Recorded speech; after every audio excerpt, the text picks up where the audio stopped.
Salve rapaziada, tudo bem com vocês? Espero que todos vocês estejam bem, em paz, com saúde e que todos vocês se conservem assim, para que em breve nós estejamos juntos novamente. Eu, professor Maurício, dando continuidade ao nosso estudo dos polinômios e das equações algébricas, eu trago nesta videoaula a resolução de uma equação algébrica do quarto grau, ok? Então, antes de nós começarmos efetivamente a resolver esta equação algébrica do quarto grau, vamos lembrar algumas coisinhas. Toda a equação algébrica, o grau da equação algébrica é determinado pelo maior expoente da variável, no caso a variável x, né? Observe esta equação, x à quarta mais x ao cubo menos 7x ao quadrado menos x mais 6 igual a zero. Observe que o maior expoente da variável x é 4. E os expoentes, eles se apresentam na ordem decrescente. X à quarta, x ao cubo, x ao quadrado, x elevado a 1. E aqui no caso não aparece x. Então significa que aqui eu tenho um x elevado a zero. Então essas variáveis x, essa variável x, ela está com os expoentes na ordem decrescente. 4, 3, 2, 1 e 0. No caso, quando x elevado a zero, todo número elevado a zero é 1, e 1 vezes o número, eu vou ter aqui o termo independente da equação, ok? Então, esta é uma equação do quarto grau, porque o maior expoente da variável x é 4, ok? Então, nós vimos que uma equação do primeiro grau admite uma única raiz. Uma equação do segundo grau, ou de grau 2, admite até duas raízes. E por que eu digo até? Porque eu posso ter duas raízes reais diferentes. Isso acontece quando o discriminante, que é representado pela letra grega delta, for maior do que zero. Eu posso ter duas raízes reais iguais, ou seja, o x1 é igual ao x2. Isso acontece quando o discriminante, ou delta, for igual a zero. Eu posso ter ainda, quando o discriminante for negativo, ou seja, quando ele for menor do que zero, a equação não admite raízes pertencentes ao conjunto dos reais. Porém, ela admite raízes pertencentes ao conjunto dos números complexos. Então, eu posso ter, nesse caso, duas raízes complexas, mas não posso ter duas raízes reais, porque é impossível extrair dentro do conjunto dos números reais raízes quadradas de números negativos, ok? Quando eu tenho equações do terceiro grau, essas equações admitem três raízes. Elas podem ser três raízes reais iguais ou três raízes reais diferentes, ou duas iguais e uma diferente. Quando as equações apresentam, as equações acima do segundo grau apresentam raízes iguais, eu digo que eu tenho uma multiplicidade de raízes. Por exemplo, se uma raiz do terceiro grau admite das três raízes duas iguais e uma diferente, eu tenho uma raiz de multiplicidade 2, ou eu tenho uma raiz dupla. Se admite as três raízes iguais, eu tenho uma raiz tripla, ou uma raiz de multiplicidade 3, ok? Eu mostrei para vocês também que as equações algébricas do segundo grau podem ser resolvidas pela fórmula de Bhaskara ou também podem ser resolvidas pelas relações de Girardi, que são as relações da soma e produto das raízes. Mas as equações algébricas do terceiro grau, quando eu tento resolvê-las pelas relações de Girardi, as relações de Girardi não são suficientes para que eu encontre essas raízes, para que eu determine essas raízes, né? Porque eu vou ter três relações e determinar essas três relações mentalmente é bastante complexo, mesmo que os coeficientes numéricos das variáveis eles sejam inteiros, né? Então, eu utilizo de outros artifícios. Bom, vamos lá, sem mais delongas então, depois de fazermos toda essa revisão.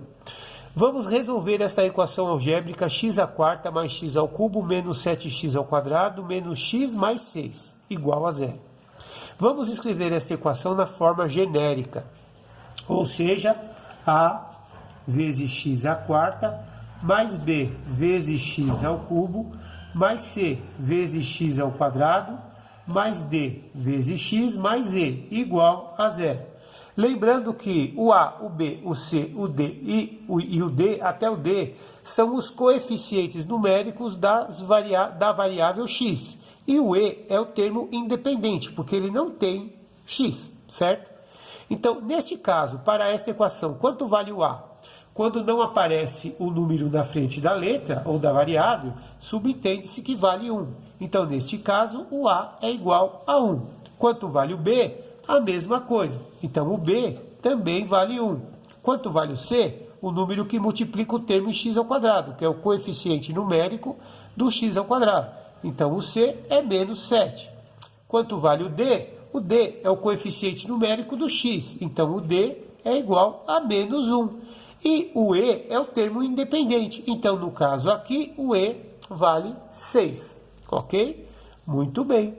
Então, eu tenho aí determinados todos os valores dos coeficientes numéricos da equação. Então, eu tenho que ter outra consciência. Se é uma equação do quarto grau, eu tenho 4 raízes, certo?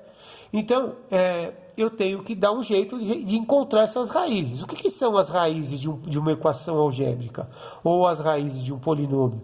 Nada mais são do que os valores da variável x que fazem com que a equação seja satisfeita. Ou seja, quais os valores de x que substituídos aí vão fazer com que a equação dê zero? Né? Eu posso tentar fazer por tentativa, e substituindo os números mais simples e fazendo os cálculos, as operações, e ver se dá zero. Mas é muito complexo, no infinito conjunto dos números inteiros que eu tenho, né? Inclusive as raízes, elas não necessariamente podem ser inteiros, então se tornam realmente infinitos, né? Então, observe. Então, eu tenho uma forma de fazer uma pesquisa das possíveis raízes desta equação. E como que é feita essa pesquisa? Eu vou chamar de P todos os divisores do termo independente. Ou seja, eu vou colocar aqui neste conjunto P, neste conjunto aqui, todos os números que são divisores do 6. Eu posso dividir 6 por 1, mas posso também dividir por menos 1. Então, é menos 1 e 1. Eu posso dividir todos esses números, todo o número 6 por 2, ou também por menos 2. Então, menos 2 e 2. Posso dividir também o 6 por 3, ou seja, menos 3 e 3. Posso dividir também o 6 por ele mesmo, ou seja, menos 6 e 6. Então, esses são todos os possíveis divisores inteiros do 6. Agora, o que eu vou fazer? Eu vou chamar de Q todos os possíveis divisores do coeficiente numérico A. Quem são? Por quem que eu posso dividir o 1 inteiro? Por 1 e menos 1, certo? Agora, qual a relação de P sobre Q que eu posso ter no caso quando eu tenho que ter um número irredutível, uma fração irredutível?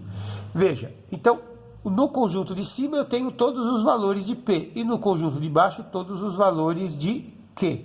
Se eu dividir o menos 1 por menos 1, dá mais 1. Se eu dividir o menos 1 por 1, dá menos 1, certo? Então, esses números aqui podem ser o menos 1 e o 1. Se eu dividir menos 2 por menos 1, vai dar 2. Menos 2 por 1 vai dar menos 2. E se eu fizer o com 2, é a mesma coisa. 2 dividido por 1, menos 2. E 2 dividido por 1 dá 2. Então, menos 2 e 2. Sendo assim, eu tenho a mesma coisa para o menos 3 e 3 e para o menos 6 e 6. Ou seja, quando eu tenho o termo independente dividido por 1, este conjunto P sobre Q é o próprio conjunto do divisor do termo independente. Pode ver que são todos os números que estão aqui nesse conjunto. Então, as possíveis raízes que eu vou ter nesse polinômio são essas aqui. Menos 1 e 1, menos 2 e 2, menos 3 e 3, menos 6 e 6. Bom, então vamos lá. Eu disse também, eu dei uma dica monstro para vocês na última aula. Quando a soma de todos os coeficientes numéricos da equação algébrica for igual a 0, o 1 vai ser raiz desse polinômio, ou vai ser raiz da equação. Então, vamos somar esses coeficientes numéricos. 1 mais 1, 2. 2 menos 7, menos 5. Com menos 1, menos 6. Mais 6 deu 0. Opa! Se a soma dos coeficientes numéricos der igual a 0, significa que o 1 é raiz do polinômio. E como que eu verifico isso para ter certeza mesmo, se eu não confio no teorema, né? Então eu vou fazer o seguinte, eu vou calcular o P de 1. O que significa calcular o P de 1? Significa substituir 1 em todos os x que eu tenho na equação. Então eu vou ter 1 à quarta mais 1 ao cubo, menos 7 vezes 1 ao quadrado, menos 1 mais 6. Então, lembrando, eu tenho potenciação, multiplicação, subtração e soma. Quem que eu faço primeiro? Na ordem, a potenciação, depois a multiplicação e, por último, as somas e as subtrações. Então, 1 elevado à quarta, 1 vezes 1 vezes 1 vezes 1, dá 1. 1 elevado ao cubo, 1 vezes 1 vezes 1, dá 1. Aqui eu tenho menos 7 vezes 1 ao quadrado, 1, menos 1 mais 6. Então, eu tenho que o P de 1 vai ser igual a 1 mais 1, menos 7 vezes 1, menos 7, menos 1 mais 6. Vamos ver quanto que dá o P de 1? Então, o P de 1 deu igual, 1 mais 1, 2. 2 menos 7, 2 menos 7, menos 5. Com menos 1, menos 6. Mais 6 deu 0. Ó, só provei que realmente o 1 é raiz do polinômio, certo? O que eu vou fazer a partir daí? A partir daí, eu posso ir testando as outras. Vamos testar o menos 1, por exemplo? Vamos calcular o P de menos 1, para ver se o menos 1 também é raiz desse polinômio, dessa equação algébrica. Então, aonde tem o x, eu vou colocar menos 1. Então, menos 1 à quarta, mais menos 1 ao cubo, menos 7 vezes menos 1 ao quadrado, menos 1 mais 6. Então, eu tenho que o P de menos 1 vai ser igual. Menos 1 elevado à quarta. Todo número negativo elevado a um expoente par dá positivo. Todo número negativo elevado a um expoente ímpar dá negativo. Então, menos 7 vezes todo número negativo elevado a um expoente par dá positivo. Menos vezes menos vai dar mais 1 e mais 6. Ok? Então, eu tenho que o P de menos 1 vai ser igual a 1 menos 1 dá 0. Certo? Aqui eu tenho menos 7 vezes 1, dá menos 7. 1 mais 6 dá 7. Menos 7 mais 7 dá 0. Olha lá, o P de menos 1 também deu 0. Então, significa que o menos 1 também é uma das 4 raízes desta equação algébrica. Muito bem. E aí, o que eu vou fazer a partir daí?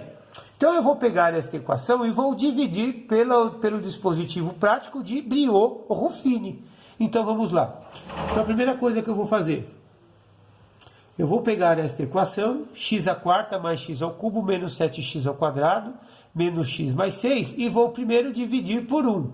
Lembrando que se eu coloquei o 1 aqui, é porque eu estou dividindo por um polinômio x menos 1. Porque quando ele vem aqui, é a constante do divisor com o sinal trocado. Aqui no meio, eu vou colocar os coeficientes numéricos do x. Quem são? 1, 1, menos 7 e menos 1. Então, 1, 1, menos 7 e menos 1. E aqui eu vou colocar o termo independente, que é 6. O que eu vou fazer a partir daí? Eu vou descer o 1 e vou multiplicar por esse número. O resultado eu somo pelo próximo. 1 vezes 1, 1. Mais 1, 2. 2 vezes 1, 2. 2 vezes 1, 2. Menos 7, menos 5. Menos 5 vezes 1, menos 5. Menos 1, menos 6. Menos 6 vezes 1, menos 6. Mais 6, 0. O que acontece quando dá 0? Esse 0 aqui, o que significa? Que é o resto da divisão. Então, se esse é o resto da divisão, eu provei que o 1 é raiz da equação.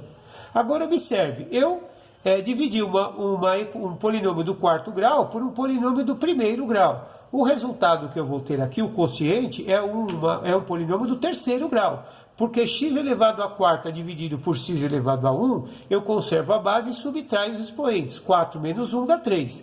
Então, este polinômio aqui vai ser 1x ao cubo mais 2x ao quadrado menos 5x menos 6. Certo? Muito bem. Aí, o que eu vou fazer? Eu vou pegar este polinômio e vou dividir ele de novo. Vou dividir por quem? Pela outra raiz, que é menos 1. Então, vamos lá. Só que se essa raiz é menos 1, vou colocar aqui, então, a menos 1.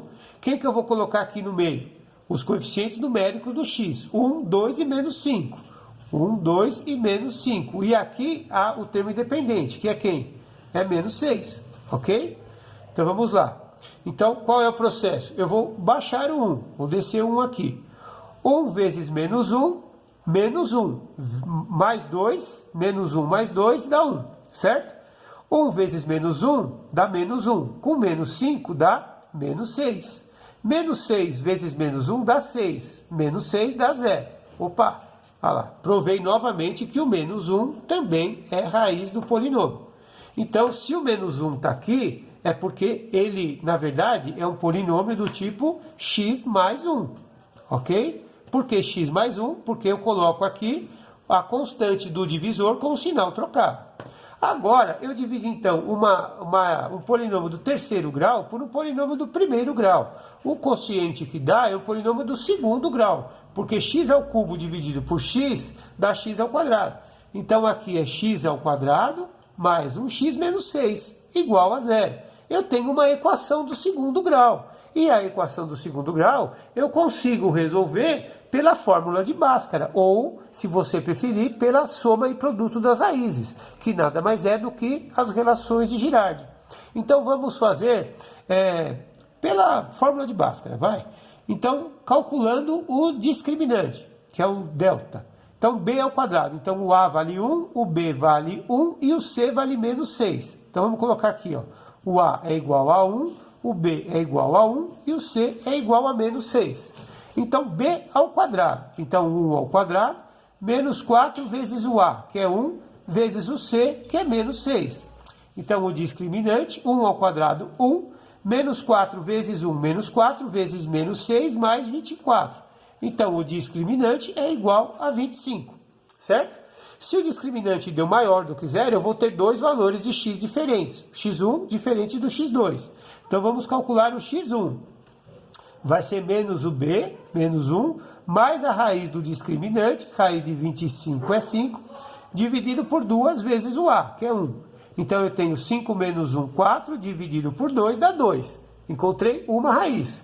Vamos encontrar a outra. Então, quem que vai ser o x2? Menos o b, que é menos 1, menos a raiz do discriminante, que é menos 5, dividido por 2 vezes a. Então, o x2 vai dar menos 1, menos 5, menos 6, 2 vezes 1, 2. Menos 6 dividido por 2 deu menos 3. Então, determinei a outra raiz, certo? Então, eu tenho uma raiz, duas raízes, e eu já tinha determinado outras duas, o menos 1 e o 1. Então, eu encontrei as 4 raízes desta equação, que são quem? O menos 1, o 1, o 2 e o menos 3. Se você quiser colocar estas raízes em ordem crescente, também não tem problema. Assim isso já está correto, ok? Então, olha lá, eu vou mostrar para vocês que realmente o conjunto solução desta equação, as 4 raízes, elas estão aqui dentro, ó, menos 1, 1, 2 e menos 3. Ó, menos 1, 1, 2 e menos 3. Exatamente as 4 raízes dessas raízes possíveis. Ok, pessoal? É isso aí. Essa aula foi meio punk, né? Foi realmente uma aula rock and roll. Esse assunto é um assunto muito instigante que desenvolve muito o raciocínio da gente, pessoal. Eu amo a matemática por causa disso. Deixa o cérebro da gente assim em êxtase. Como disse Leibniz, né? Ele disse que a matemática é a honra do espírito humano. E isso aqui é uma das coisas mais simples do mundo. Vocês imaginam a beleza da matemática quando ela se torna mais complexa do que isso, né? Então, eu espero que vocês tenham gostado da aula. Fiquem com Deus, fiquem em paz. Até a próxima. Obrigado pela atenção e muito rock and roll. Yeah!